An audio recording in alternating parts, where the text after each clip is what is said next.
Looking back on the year that was, 2005 in review, today on Listen Up.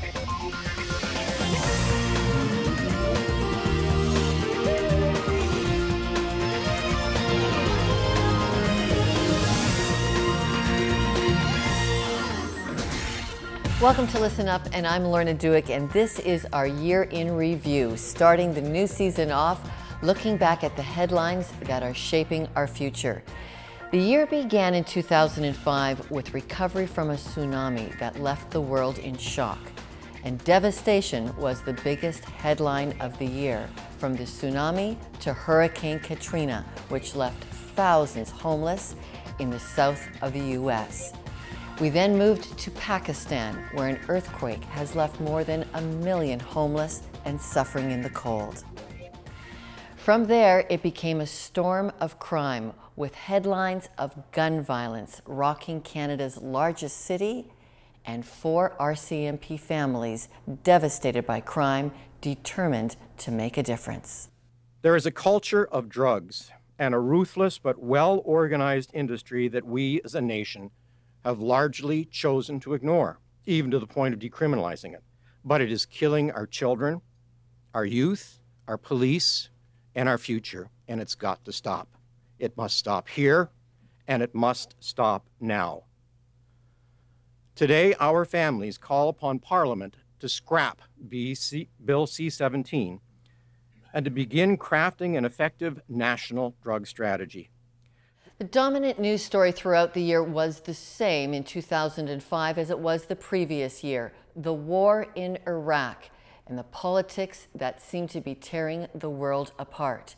It hit close to home for Canadians. 4 Christian peacemakers were kidnapped at gunpoint and held hostage. The Loney family made an emotional plea for the lives of all the men. Muslims from Hebron went into Iraq, making international pleas for the safe return of the hostages. The family of Jim Loney, one of the hostages and worker with Christian peacemaker teams, held a news conference. We don't really know what's going on over there. We don't have, nobody seems to be getting any sort of news. So I mean, it's still a distressing time, just waiting for something. But as it stands right now, we figure no news is probably good news. I definitely think that James is still working, as we speak, with people who have him captive. He's definitely working to establish a communication with them, making sure that he's getting his message to them, that him and his group, Tom and Harmeet and Norman, are there as a group to really fight for the things that they really want. And I also know that my brother's trying to put himself in their situation. 2005 began with one of the biggest disasters the world has ever witnessed: the devastation caused by the tsunamis and earthquake in Southeast Asia. We prayed in the school today too, like we all as a school all together, we prayed about like all those people who lost their loved ones. I'm praying that they'll get enough money so that they can rebuild in the next couple of years. I think pretty much everyone is praying to God in this issue because it's a big. Pray for the peace and the injured people. They are having a lot of problem for medicines and those kind of things. People have lost their relatives, their family members. I pray that such people should have courage to withstand their trauma. Obviously, the question that you inevitably ask yourself is why? And then, what does it mean? What can you do about it? And it is, you're obviously you immediately think about what we as human beings can do to make sure that it doesn't happen again, what we as human beings can do to make sure that those who've been hit and touched are helped. And that is part of, obviously, one's religion, the ability to deal with other people who are suffering through tragedy and make it part of your own. But you also ask the reason behind it, and you don't find the answer there. The world kept a crucial eye on the horror man can cause and must endure as we looked at the anniversary of the Beslan school massacre. Today, after the tragedy in Beslan, when so many children and other people died to that siege, this church in Gizel is needed more than ever. That will bring comfort to this community through the leadership of Taimuras Totiev, who is recovering well after the tragedy, losing 4 children out of his 5. And he is a real Christian leader that needs lots of support, lots of prayers.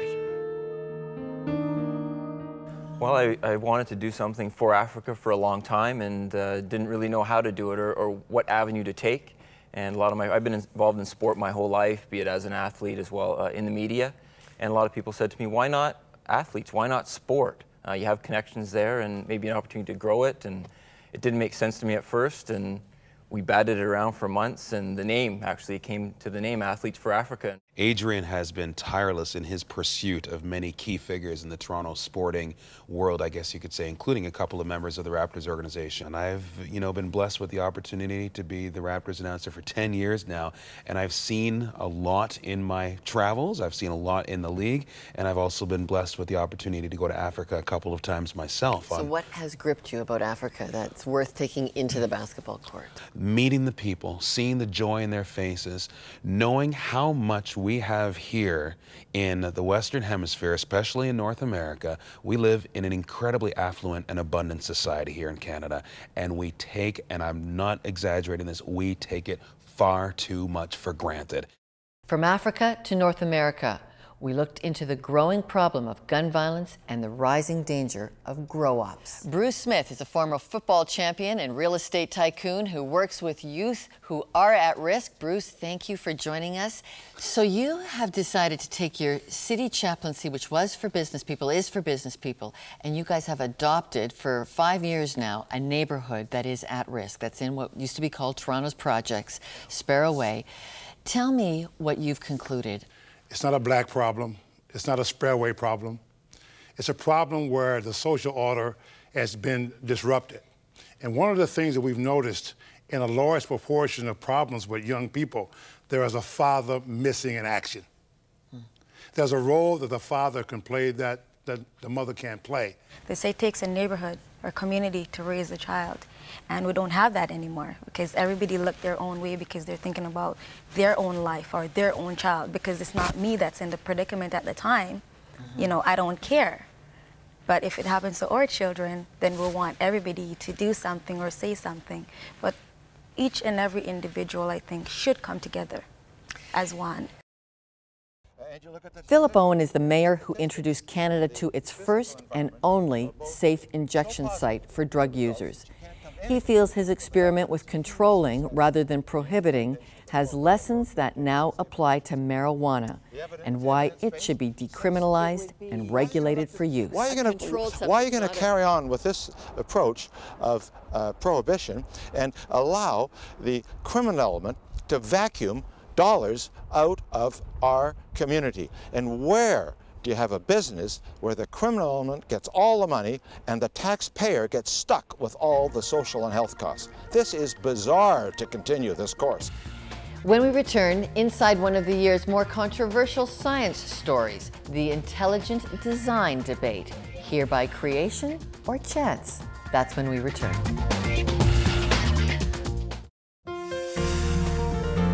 How do you feel about the heated way this discussion is unfolding in Canadian life? Well, with myself, it causes a real dilemma. Do I marry a man or do I marry a woman? You're serious, aren't you? Yes, I am. I moved away from the church for a number of reasons, and mainly because of its archaic view of the world. It is a very unevolved organization that has not changed with the times. And I think if we really want to talk about gay marriage and the issues with gay marriage, we should talk about what we're actually talking about. We're not talking about marriage. That's not what this debate is about. The debate is about sex. The debate is about who can have sex with who in a moral society. Okay. The notion that marriage is between a man and a woman as a permanent union, primarily for the begetting and raising of children, to be raised by their natural parents, even though there are exceptions to be sure, is the purpose of marriage. And marriage is something that's been given by God. And when we look at marriage, the percentages of marriage inside the church and outside the church are at the same divorce rate. We haven't taken very seriously. We haven't taken the responsibility. We need to be educated and we need to learn what makes relationship work. 100, ready or not, here I come. Listen up, Susan Ponting went inside two mystical worlds. First, the fantastical world of Narnia, one of the year's biggest movies. Then into the mystery of the universe. When I go to a movie, I want to be taken to a new place and experience new things. And I think fantasy gives us that. I loved Lion, the Witch, and the Wardrobe as a child. So when this came to me, it was kind of like a gift, and there was no way I could not do it. Lion, the Witch, and the Wardrobe takes us into realms that we can only imagine. And, you know, the challenge as a filmmaker is to create those worlds that live up to and exceed people's imaginations and really transport them to another time and another place. Intelligent design tells us, to me, the fascinating thing about it is that it tells us about our hunger to explain things in non-scientific terms. And that's what makes it so fascinating. To me, the question is, why is this a debate? I don't understand why there's a debate on one level, because to me, it's really like, why would you have a debate about Christianity? Why would you have a debate? It's how how certain people see the world. For 35 years, 34 years, I went through the party line on evolution. The 7 main points in evolution, I put it on the board, I had the kids memorize it. Now I say, let's have a debate about it, and that's where you get on hot water. If you tell kids to memorize, and here's the sacred scripture, and just memorize, it's okay. If you try to set up a debate, maybe there's some questions on this. If you happen to be in a secular school in the States, you will get kicked out of teaching. I find that fascinating. What is so sacred about this one area?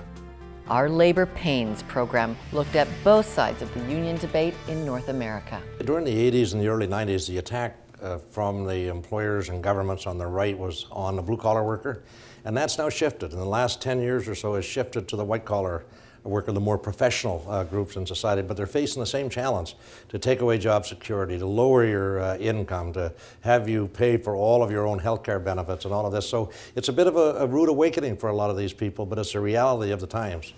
So public sector will have to compete with the private sector, and again, they're going to have to sharpen their pencils and just get better at what they do. The worker is not just an economic unit, which is sometimes the employer's view. The worker is not just another member trying to maximize pay and minimize work, which is sometimes a union view. We'd like to take a view of the whole person and say what's best for the worker, not just economically, but in other dimensions as well. Along with labor pains in unions came pains in corporate America. From Martha Stewart to Bernie Ebbers, Listen Up went in search of what really is integrity. Let's go right to the top of the ladder. What are the real integrity questions we should ask? It depends where you are as an organization, and the ladder is presented to clarify our discussion about integrity. When you say you are a company that operates with integrity, does that mean you simply comply with the law? Or at the top of the ladder, are you one of those organizations or individuals who really cares about what your children and your grandchildren are going to think about your decision? Our next guest was 21 years old when he was found guilty of swindling over $26 million in life savings from trusting people. He was sentenced to 25 years in prison, did a good stretch of time, and has now uncovered over $1 billion of fraud investigations in partnership with the FBI and other law enforcement agencies. And he's also a pastor to boot. Barry Minko, your story is incredible. Tell us what you did exactly, Barry. Well, Lorna, real succinctly, I was in high school. I was a junior. I wasn't the best looking guy in high school, and you can empirically verify that. I didn't have a lot of money, and I wasn't the star football player of the football team, so I wanted to date a cheerleader. I wanted her to get to notice me. She didn't notice me, and I thought, you know what, maybe if I had enough money and bought a new car, maybe I'd get a date. So in my zeal to be accepted, my zeal to be wanted, and get in the in crowd, I borrowed money from a guy whose last name ended in a vowel in a local gym. He was a local loan shark. He lent me $1,600 at $200 a week interest only. And I started Z-Best carpet cleaning out of my garage when I was 16 years old in October of 1982. And Lorna, Diners Club sent me a credit card. And at 16, I took all my friends and people who I wanted to be my friends out for dinner every Friday and Saturday night, 20 of them. And I found out something, Lorna, that changed my life. I found out that money imputed respect, because when I was buying, everybody was inviting me to the parties I had never been invited to before. I was in the in crowd, and I determined at age 16, made my biggest mistake. I determined that money imputed respect, and I was going to stop at nothing to keep that money flowing. When Listen Up returns, a town called Waveland, one of our favorite stories about the worst disaster North America faced, Hurricane Katrina. A hurricane that tried to knock the soul out of a town, but failed. But this little dog was on my shoulder the whole time like this, calm as he could be. You know, he knew better. He knew he had to survive. Brian then set out on foot to follow the rail track, 4 miles up to where he had evacuated his mother to Bay St. Louis. So to make a long story short, she didn't make it. She drowned. She was 80 years old. I guess she didn't want to be a burden on them, so she said, just leave me here. You know, I'm too old. A town called Waveland. It was one of our most moving moments of the year. Hazel, how are you? Well, I stayed 5 days after Katrina. I had no way out really in the beginning. In my area flooded, I had to stay inside for 2 days until the water go down, and then I had to get out to get to a phone to try to call for help. No one, my family, everyone has already gone, and no one has knew that where in the area I live, that me and my daughter and my granddaughter, which is 1 year old, was still there. Veronica Gill had only one place left in Waveland to find anything to feed her family. Camp Katrina, where a free cafe was provided by 3 churches from Alabama.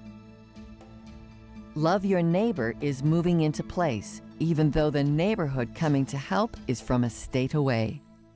This is the area that took the brute force of the storm. It got everything a hurricane has to offer. The wind off and rain off the coast, as well as the pressure water pushed in the bay. As a result of it, it circulated around the community that was there in Waveland. It's about 7,000 to 8,000 people in the community. It's only about 7 square miles in circumference, but it circled around, and therefore there was a lot of life lost and a lot of destruction. And though we didn't travel to Pakistan, we did connect with Pakistani Canadians in the wake of so many monumental disasters and asked the question, do we have the heart to care for one more, and what will we do about Pakistan's current crisis? When something like this happens overseas, you know, we here, short of flying over to Pakistan or India and helping people, we feel pretty helpless. And so we thought we would, you know, use the talent that we have here. The kids always approach us and say, let's do something. So we're just trying our best to do what we can. By helping others, you gain something, you gain yourself happiness, and it's for a good cause, and we're having fun fundraising money for the people, and we just wish to do more. We spend $15 billion last year on perfume. That's 3 times what it would take to bring universal literacy to every person in the world. We spent $15 billion on ocean cruises versus $12 million for clean drinking water. It's $10 billion to provide education for all the world's children. It's a huge number, but we spent 4 times that amount. We spent $40 billion playing golf.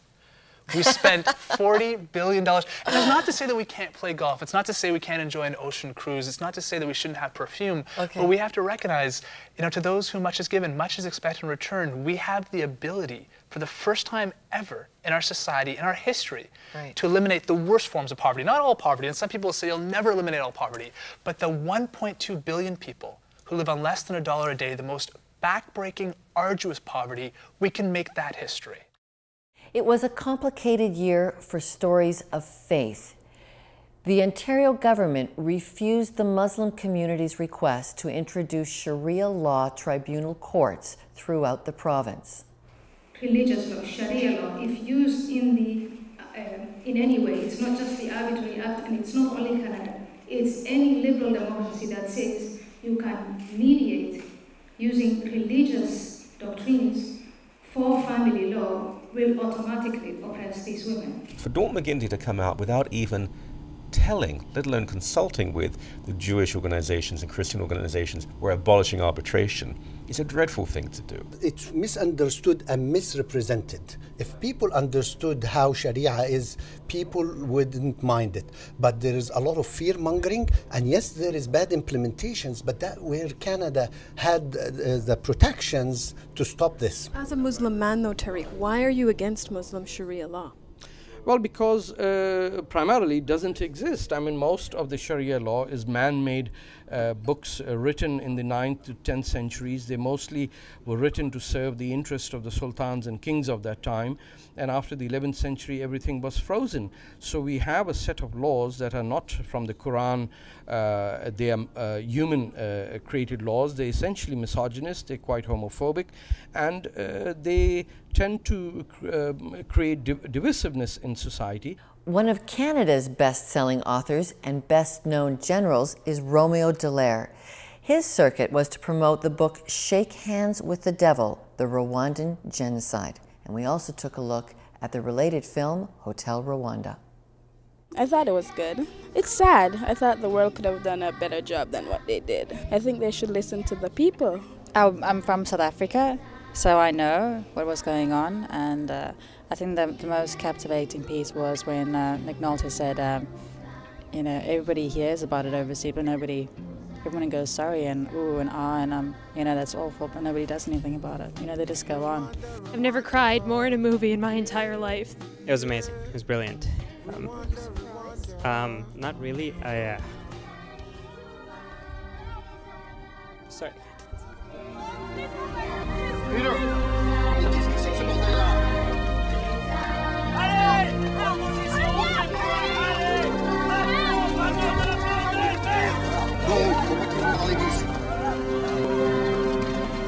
Thank you for being here. Thank you very much. Thank you. No Rwandans. What? Foreign nationals only. Sorry, Father, those were the orders. But you can't leave the children behind. Sorry, Father, we have our orders. You can't leave them. We can do no more. As long as the vested interest of oil or of political interest or of anti-terrorism or of just simply, as Romeo Dallaire keeps saying, an almost racist indifference to what happens to Africans, as long as this pile of excuses exist, we're not going to intervene unless we have a national interest in doing so. Yes, I think that just like our hesitation, which is bordering on a criminal in regards to Darfur, there is a residual from the colonial era where we have, in fact, started to re-articulate a prioritization in humanity, and Africa seems to be the lowest of priority. The colonial masters of the past did their best to always degrade the people of the indigenous people, particularly in Africa, and keep them at that very low level. And so there seems to be a residual, a near racist residual in regards to the black African as not being as significant as others, and Africa not being as significant. And so the dark continent is still considered the dark continent even in this era. When we return, looking at one of the world's most fascinating and inspirational people, Pope John Paul II. His story after this. Closed captioning provided by Duca Financial Services Credit Union. Discover more affordable banking at duca.com. He goes by many names, most commonly, though, as the People's Pope, the heir to St. Peter who spends much of his time outside the walls of the Vatican. He has circled the globe almost 30 times, visiting more than 100 countries. He has shared the stage with world leaders from every political stripe. But in 1981, his public passion almost cost him his life when he was shot by an assassin. After a long recovery, the Pope went to the Italian prison and forgave his would-be assassin. And one of the happier shows we were able to do in the midst of news which is sometimes not so good was the home makeover of an unsuspecting pastor and his wife in the heart of downtown Toronto. The volunteers dubbed it Reno by Faith. Jason Hildebrandt, Marie McNeil, Ernie Johansson are just 3 of the players in this magnificent home renovation. Off they went with our cameras. Discover what happens next.